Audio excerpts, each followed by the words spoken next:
আসসালামু আলাইকুম। আমি এখন রান্না করব খাসির মাংস ভুনা।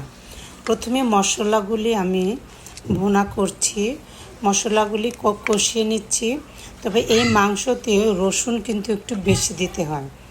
এরপর আমি সব মশলা দিয়ে, মাংসের যত মশলা আছে সকল প্রকার মশলা দিয়ে আমি কষিয়ে নিয়েছি খুব ভালোভাবে। এখন এর মধ্যে আমি খাসির মাংসটা দিয়ে দিলাম।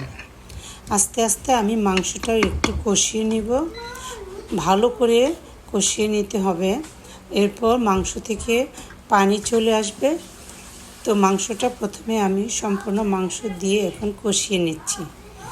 এরপর আমি মাংসটাকে পানি দিয়ে দিলাম, একবারে পরিমাণ করে পানি দিয়ে দিতে হবে, যেন একই পানি আর না দিতে হয়। এভাবে মাংসটা আস্তে আস্তে হয়ে যাবে। দেখুন আমার মাংসটা হয়ে গেছে এবং ঠিক এই রকম হয়ে যাবে। এবং আমি হালকা একটু ঝোল রেখেছি, একেবারে কষানো নয়, কারণ এটা রুটি দিয়ে খাবো। Thank you.